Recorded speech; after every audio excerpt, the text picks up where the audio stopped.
我们兽魂一脉弟子中，请赐教。去死吧，见下场！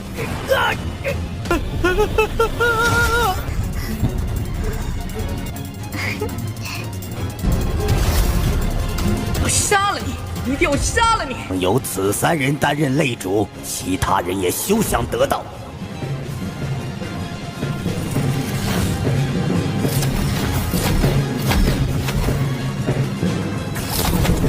我们擂主上1号卧龙。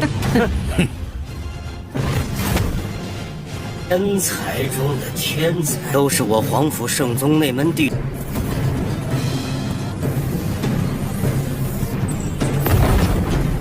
诸位听令，开始。杀了他。 Halo guys, apalagi di part 156 kali ini kita bakal melihat gimanakah pertarungan Xian melawan musuhnya guys. Dan lagi-lagi musuhnya ini adalah orang yang sangat benci dan dendam kepada Tan Yun. Hayu, seperti apakah pertarungannya? Mari kita review sedikit dulu buat part sebelumnya, di mana kita semua sudah melihat Meng Yi yang membantai musuhnya dengan kecepatan tinggi. Tiada tanding, padahal yang dia lawan berada di peringkat yang lumayan tinggi guys. Tapi dijadikan abu hanya dalam satu serangan. Buset. Tentu itu membuat semua orang terkejut atau mengangkat terlebar-lebar ya. Dan dengan keberhasilan ini menunjukkan divisi Pil sekarang memiliki 2 orang kuat yang bakal membangkitkan kembali nama dari divisi Pil. Mantaps. Saking kuatnya serangan Meng Yi sampai menghancurkan pedangnya sendiri juga guys. Butuh pedang yang jauh lebih tinggi tingkatnya untuk menahan serangannya itu. Tapi yang paling lucu di sini adalah si Wuhong yang selalu dibully-bully guys. Lucu banget asli. Semua orang membuli Wuhong. Sampai ketua divisi lain pun membuli dirinya guys. Puncaknya terjadi saat Han Yun yang meledek Wuhong sampai-sampai membuat dirinya pingsan. Saking tidak tahannya mendapatkan tekanan di mana-mana guys. Ya masih untung dia nggak kenapa-napa. Cuman sedikit shock alias sedikit kaget aja. Tapi dendam para murid divisi binatang jiwa kepada Tan Yun itu semakin besar. Semakin ingin membantai Tan Yun karena sudah membuat gurunya sedemikian rupa guys. Apalagi senior Pai Sui mereka yang sudah dibantai olehnya. Dan akhirnya kita melanjutkan kompetisi tantangan yang terakhir, yaitu divisi 5 jiwa. Salah satunya adalah Xian yang bakal berpartisipasi. Sehingga dengan ini pun mari kita semua masuk ke intro ya guys ya. Dan kedua murid lainnya naik ke atas arena untuk mempertahankan tantangan. Tentu banyak sekali murid yang mulai membicarakannya. Seperti, kira-kira mau lawan gak ya? Dan ya, lagi-lagi murid dari divisi binatang jiwa lah yang maju untuk menantang Xian. Namanya adalah Cukang.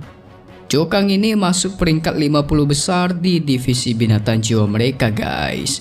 Sedangkan Xian sama sekali tidak diketahui kekuatannya karena dia tidak pernah terlihat bertarung di hadapan umum. Orang-orang menganggap dia itu lemah guys, dan Cukang lah yang bakal menindasnya.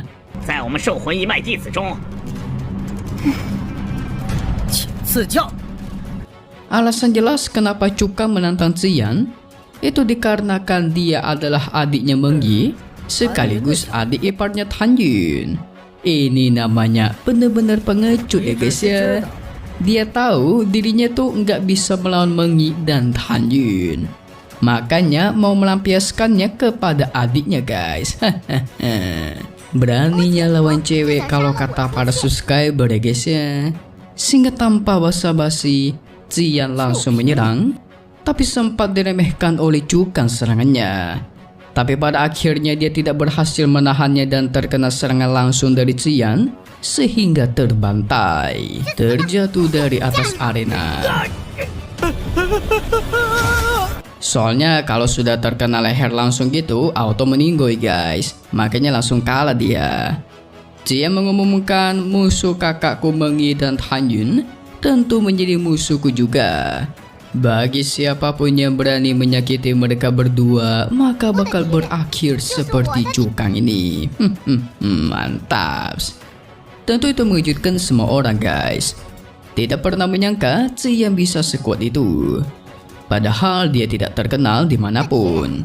Tidak ada yang tahu benar bagaimanakah kekuatan aslinya. Ziyan pun menyimpan kembali senjatanya.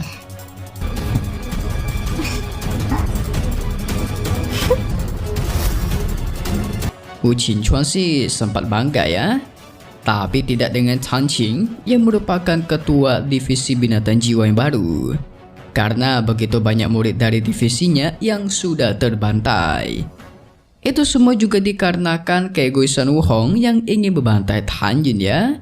Tidak lupa Meng Yi dan Tan Yin merasa cukup bangga adiknya bisa se-overpower itu guys. Ziyan tentu juga senang, tapi lagi-lagi namanya ada yang senang juga ada yang benci, yaitu cucunya ketua divisi. Dirinya terus mengatakan bakal membantai Tan Yin gimana pun caranya. Coba aja dek kalau bisa mah. Wu Qingchuan jadi takut. Dia bernasib seperti si Wu Hong, kehilangan Ziyan. Kalau kalian ingatkan si Wu Hong itu kehilangan Meng Yi, lalu dia pindah ke divisi pil. Jadi Qingchuan mempunyai pikiran busuk guys. Kalau semisal dia tidak bisa mendapatkan Ziyan, maka bakal dia hancurkan supaya nggak ada orang lain yang bisa mendapatkannya, alias dihilangkan dari muka bumi ini guys. Buset, ini orang ini kakek minta dibantai sama Dewa Pak Boy ini. Sehingga Wu Qingchuan pun mengumumkan karena tidak ada yang menantang lagi, otomatis divisi 5 jiwanya berhasil menjadi juara penantang. 由此3人担任擂主，其他人也休想得到。 Kompetisi penantang pun sudah selesai, maka kita bakal melanjutkan kompetisi 8 besar peringkat dalam daftar naga. Juara setiap penantang itu bakal naik ke altar dan mengambil undiannya masing-masing. Dan naiklah para murid kuat dari setiap divisi guys.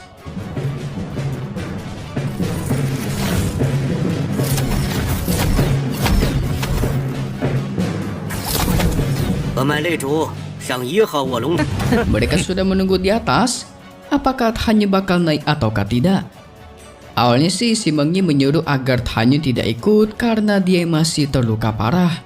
Tapi karena diyakinkan oleh si Tan Yin semua itu bakal baik-baik saja dan tidak perlu khawatir, akhirnya mereka berdua pun naik ke atas guys. Langsung membuat semua muridnya membencinya auto melirik keras, terutama anak-anak dari divisi binatang jiwa. Tapi sepertinya Xiao tidak ikut dalam 8 besar daftar naga, karena kan kemarin-kemarin itu divisinya kalah dari pertarungan tantangan. Ketiga-tiganya kalah, jadi nggak ada yang bisa naik guys. Ketua sekte langsung memulai pidatonya. Dia tahu kompetisi ini sebenarnya tidak mempermasalahkan jika ada yang mati atau meninggoy. Tapi tetap saja ketua sekte sangat berharap agar mereka bisa mengurangi korban jiwa. Ya kalau bisa nggak banyak yang meninggal lah. Bisa dibilang juga semua murid yang bersaing untuk menjadi 8 besar daftar naga adalah murid-murid paling jenius di antara jenius, paling hebat di gerbang dalam gitu guys. Nah di kompetisi ke-8 daftar naga ini bakal ada 5 putaran. Jadi dari total 26 orang bertarung 1 melawan 1, nanti kan bakal tersisa 12 orang menang. Dibagi 2 lagi menjadi 6 orang, dibagi lagi jadi sisa 3 orang. Nah barulah dari ketiga orang itu bakal menentukan siapakah yang terkuat peringkat 1, 2, dan 3. Token identitas setiap murid pun dikeluarkan untuk menentukan undian guys. Semuanya dikumpulkan dan dibungkus oleh ketua sekte dengan kekuatan spiritual.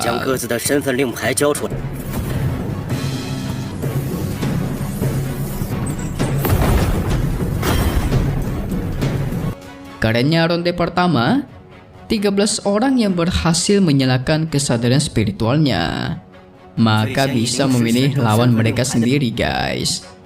Sehingga semua murid dari masing-masing divisi boleh berdiskusi Kira-kira siapakah duluan yang bakal harus maju dan siapa yang harus mereka tantang? Lovan sangat berharap agar Tanyun dan Mengyi bisa memilih lawannya duluan guys. Karena dengan begitu, mereka berdua yaitu Tanyun dan Mengyi nggak bakalan ketemu di pertandingan pertama. Soalnya kalau mereka bertemu di pertandingan pertama, otomatis salah satu dari mereka itu kan harus kalah kan? Dan itu bakal mengurangi kekuatan divisi pil mereka guys. Ya semoga aja nggak ketemu ya. Selain itu mereka juga tidak boleh sampai memilih token identitasnya sendiri. Karena kalau sampai terjadi, maka mereka tidak bisa memilih lawan lagi dan bakal di skip menunggu lawannya memilih kita guys. 被禁制排斥的那一瞬间， Semuanya pun sudah selesai berdiskusi. Pada akhirnya ketua sekte mengumumkan untuk memulai mentransferkan kesadaran spiritual mereka masing-masing. 开始。